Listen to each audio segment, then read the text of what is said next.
Hi everyone, good morning. You're watching Market Fatafat on ET now. I'm Mubina Kapasi. Markets meantime looking pretty okay. We are staring at a gain of around 40 odd points for the Nifty as we manage to just about move towards that 11,050 mark. The Sensex as well gaining smartly. And you have the broader markets that are just about attempting to catch up with that uptick. So not bad for the markets right now. Look at the realty index. That one's higher by more than 3%. But earlier in the day, we caught up with a whole host of important voices. One such voice was Mark Matthews from Julius Baer, who prefers the small and mid-cap stocks in the Indian equity market. And he also gives a thumbs up to the government's move to merge banks, as he believes it's a positive for the sector. Listen in.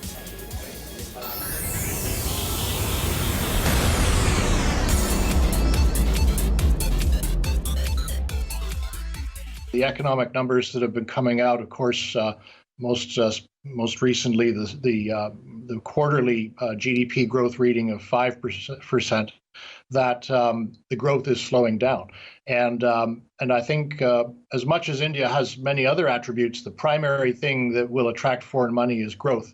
In the absence of growth, you won't get as much foreign money going to India because it is an expensive market. Within the small and mid-cap space, there are many good companies. We like the space generally. Absolutely, I would say, given its underperformance, it is a place to be buying things. Just look at the most recent reporting season. More companies missed than beat, so I do think that the earnings forecast will be revised down. I think that the move to consolidate that sector is a tremendous positive.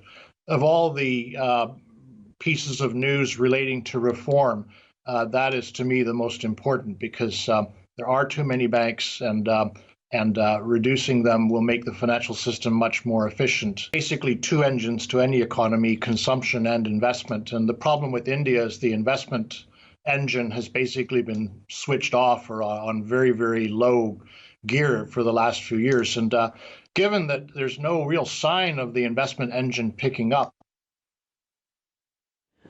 Okay, that of course was Mark Matthews talking about the markets, and of course in our special series, as a part of our special series, coping with the sell-off. But Market Fatafat, of course, is all about identifying all the individual movers and shakers in trade, and we are going to be joined by Gaurav Ratnaparke of Sharekhan to flag off all the technical movers and shakers, and also to talk about the stocks and news we have from our research team, Soumya and Varun. So good morning to all of you. Thank you for joining in.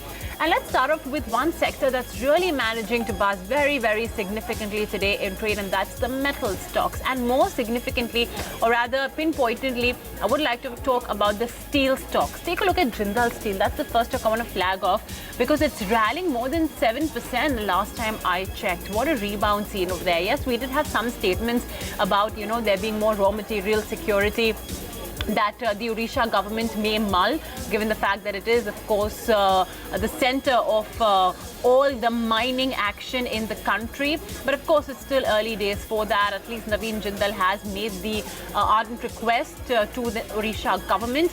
But today, Jindal Steel, JSW Steel, Tata Steel, SAIL, all of them, and more particularly, the rally seems to be focused on ferrous stocks. They are certainly buzzing in trade, and all of them are the cynosure of all eyes.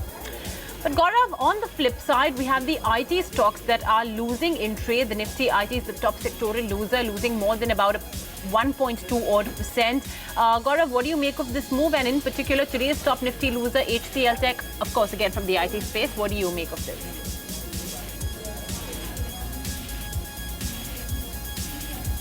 Basically, Nifty IT index witnessed a decent recovery in the month of July and August. However, it turned out to be a counter-trend move, and from the level of 16,200, the index has now started sliding down once again.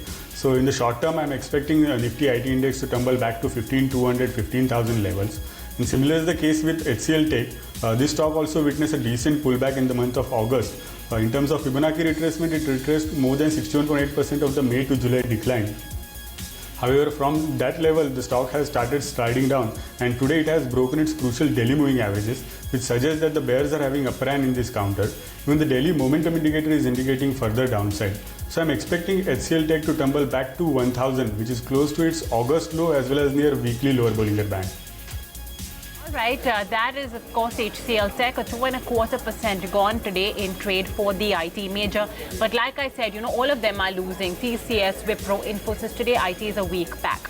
However, take a look at the massive rebound seen in Tata Motors. With this 7% uptick, the stock has managed to reclaim 130 rupees yet again. Soumya, what's the news? Recently the company came out with their August monthly sales number. The JLR retail sales were down by over 6.7% and Jaguar retail sales were actually down by over 18%. But what's interesting and why the stock's getting an up move is good and significant amount of recovery seen in the China August retail sales, which saw a good growth of over 17.4% on a YOY basis. The stock in fact today is extending fourth day of gaining momentum today as well on back of good amount of recovery seeing in the sales in Chinese retail sales, and the stock's definitely gaining close to about 7% today. Well, yeah, like I said, 130 again on the charts for Tata Motors, still trickling in, still releasing actually its August sale numbers, but Tata Motors has done that right till the 11th day of the next month. It has its various segment numbers being released. Okay, Varun, meantime, one stock that's seeing significant traction from the broader markets is IndiaMART. What's really the trigger for the continued rally? So IndiaMART has been on a tear recently. The stock has been gaining for the last 5 days and it's up 38% in the last 5 days. The volumes over the last 2 days are also 20 times the regular 10-day average, and the stock is now up 42% since listing. Now, if you remember, its competitor Udaan, which is a unicorn, which means pre-revenue and profit, has been funded at a much higher valuation. So that acts as a trigger on the stock. Also, IndiaMART, when it initially filed for IPO, had filed for an IPO at a valuation that is closer to where it's trading now. But due to bad market conditions, they had to trim that number down as they were worried about the IPO being subscribed to. So it seems to be caught up now, seems to be fairly valued. From here, I think the growth is what will determine the stock price going forward. More than 35% surge seen in the last 5 trading sessions for IndiaMART. Another pack that's buzzing in trade is paper stocks. The rally over there continues. Remember, we had eaten our first to spot the big trigger.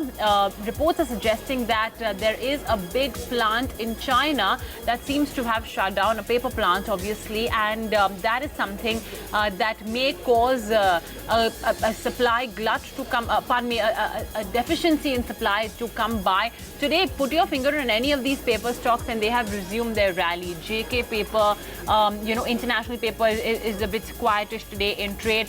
West Coast, all of them are surging and how in trade. So great moves seen.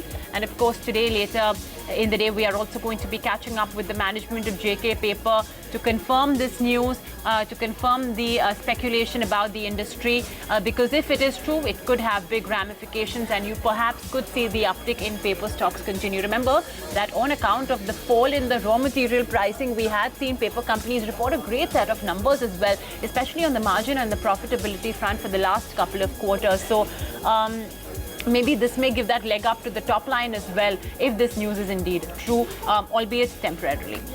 Okay, let's talk about another counter that seems to be recovering a tad bit, however, and that's IndusInd Bank. Gaurav, after falling to sub the 1300 rupee levels, now it's at 1370. So it's a nice rebound that we are seeing in this private banker. What's your view here?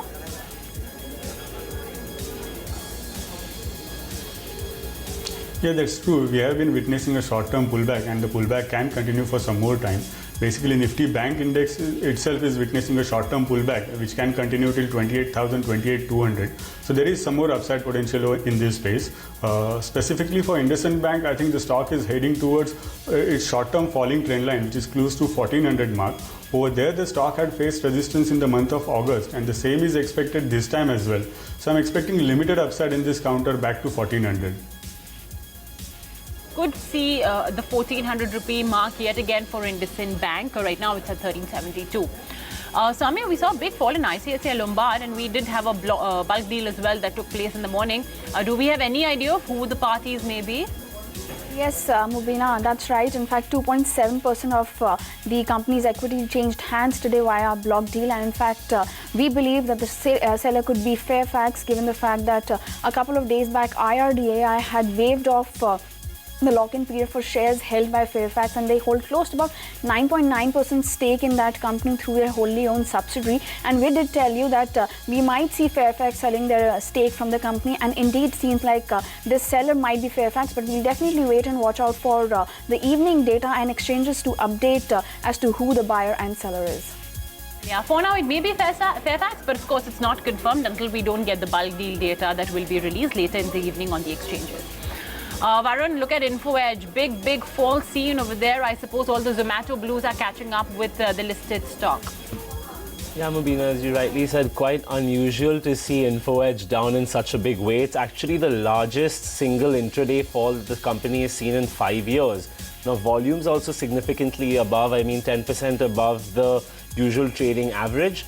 Now, limited upside from portfolio companies like Zomato and Naukri could be, contributing to this, as well as near-term headwinds to InfoEdge's earnings from the core business.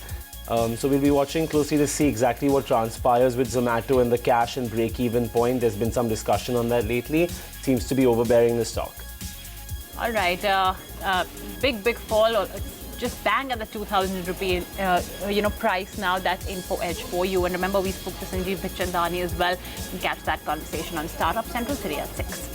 Okay, NTPC, that stock is resilient today in trade. This after BofA ML has maintained a buy on the counter with their target price at 145 rupees. Now, they believe that the valuations are pretty cheap for NTPC, and that is a big trigger for any sort of a potential up move that could be seen in this PSU. There's long-term visibility as well for earnings growth, and they see robust capacity addition outlook for the stock. Remember that we had the big ET Now exclusive as well last week, where we told you about how the government, or rather the PMO, is seriously considering sort of disinvestment in a big way, and we have seen all of these PSUs rally, and today we have Bank of America saying that the valuations are still cheap. So at 127 is where NTPC is trading. They have their target at 145 rupees. Gaurav, one stock that is seeing some sort of a positive momentum for the last few days is Cadila Health. Today as well, it's higher by 2.2%. Anything that you're observing and would recommend?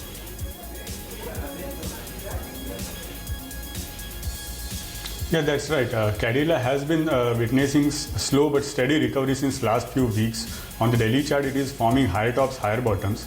So far, it has retraced 23.6% of the previous multi-month decline, and now going ahead, 245, 248 will be the key resistance area to watch out for. Once this resistance area gets taken out, then the stock can attempt deeper retracement, that is still 38.2% and possibly till 50% retracement mark.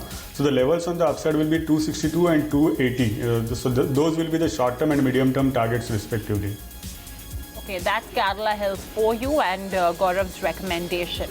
Quick look at the RWI small case, and with that triple-digit rally on the Sensex and a 50-point rise on the Nifty, let's see what that index is up to. The RWI small case, remember, is a bunch of stocks that essentially represent the Indian economy. We have features from consumer discretionary, financial services, and yes, we are seeing an uptick come by, albeit not as much as we are seeing on the benchmark indices, but it's higher by about 0.25%, and we are at 525 for the RWI small case. Okay, also today on our Rise with India Prime Time hour at 5 p.m. as always, we will kickstart the RWI Prime Time with the Money Show. And first up, we are going to be talking about credit risk mutual funds. In August, we had a bunch of investors selling out of those funds. So what are they? How do they work? And is it for you? Also, traffic rules linked car premiums, what's been a global phenomena, may now come to India, where your driving habits will determine whether your premium amount should be high or low. And finally, we're going to be getting in a review of the iPhone 11, the 11 Pro and Pro Max. Are they really worth the moolah that they are going to charge you for the phones? All of this on the Money Show today at 5 p.m. For now, quick break on Market Fatafat.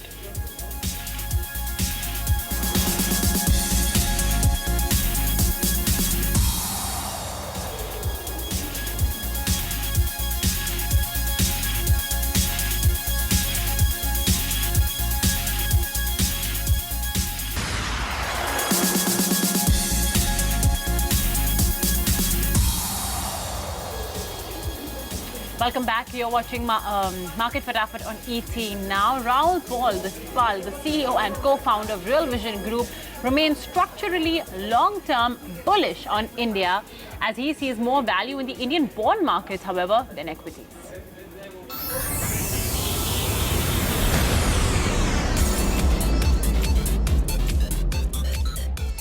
Emerging markets, generally 80% of all of the performance of emerging markets is explained by the weakness or strength of the US dollar. When the US dollar is strong, emerging markets do badly, which is why most emerging markets have not done well over the last few years as the dollar's been strong. When the dollar is weak, emerging markets tend to do well. Then within that, obviously, different countries have different cycles and different strengths and etc. So the one that worries me the most, I would say, would be South Korea. I think South Korea is getting caught up in the global trade situation. I think India may fall into that zone. I am structurally, long-term, a very big India bull, but I worry that there is a little too much exposure to India still, and that there is some disappointment in the economic cycle, and that I'd rather own India from a cheaper place than I would now. Although I'm not actively looking to short India, I never bet against my structural view. My structural view is much longer term bull. I've been very long for a period of time, and I closed out most of my longs about 8 months, 9 months ago when I started getting concerned about the bigger picture. I was long.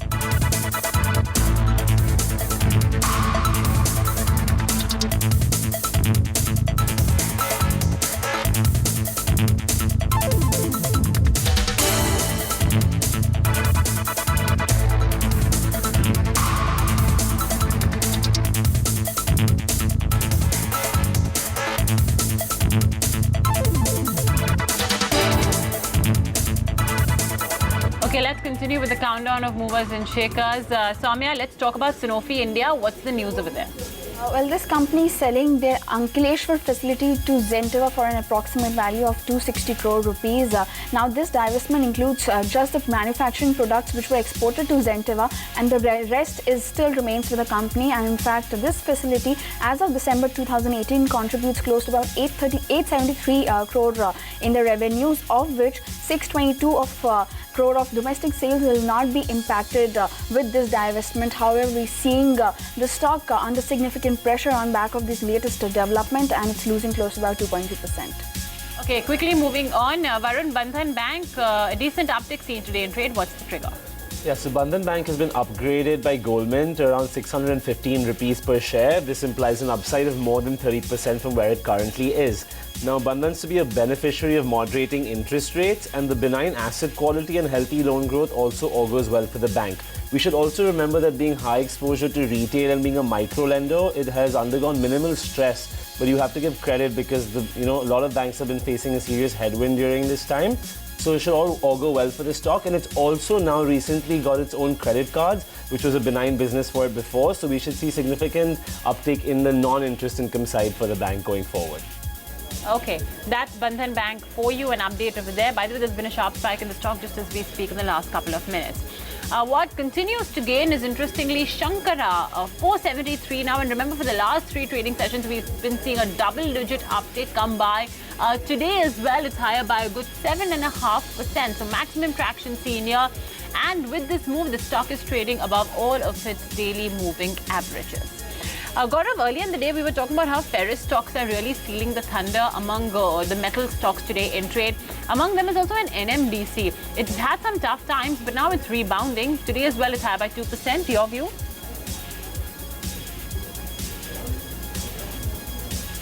Yeah, that's right. Nifty Metal Index formed a small base triangle on the daily chart recently and broke out on the upside. And as a follow-through, the index is moving higher. So there is scope for a decent upside in this space. NMDC, however, relatively underperformed in the last few sessions. However, it is now poised to catch up on the upside. It was trading in sideways manner for last few sessions. As a result, it formed a triangular pattern on the hourly chart and is now looking for a breakout on the upside. When the daily momentum indicator is attempting a pullback cycle back to the equilibrium line. So though the medium-term trend for the counter is bearish, there is scope for a short-term bounce back, and I'm expecting the stock to head towards 88-90 levels in the short term. Right. At 88.90 for NMDC, possible in the short term, according to Gaurav. Varun, Z Entertainment, it's a relief, I suppose, in terms of the news flow there. Varun? Of repayments has been made today. This was done by selling 8.7% stake in Z Entertainment. This was sold to Invesco, which is a US-based fund manager. The balance 2.7% should follow. The total debt aggregates to around 11,000 crores. So they'll also be looking to sell solar and other power assets in order to pay the debt completely. I'd say it's a positive trigger on the counter, but the stock seems to be responding negatively today, right now. Well, yeah, it's 356, 1.8% gone for Z. Gaurav, today the entire cement pack is buzzing. Put your finger on any of them and they're gaining. What would you make of the move in India Cement?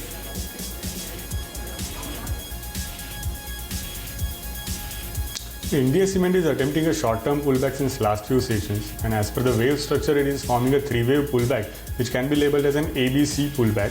And current leg, that is wave C, is attempting its equality target, which is close to 83. Over there is a junction of 40 daily exponential moving average and Delhi upper Bollinger Band as well. So around 83, 84 will be the key resistance area to watch out for. So yes, there is scope for some more upside in this counter. However, I would recommend avoiding aggressive long position in this counter. All right, that's India Cement. It's 7% higher now as we speak. But on that note, we're out of time. So Gaurav, Soumya, Varun, thank you for joining us on this edition of the Market Fatafat. We'll wrap it up. Coming up next is Markets at Noon.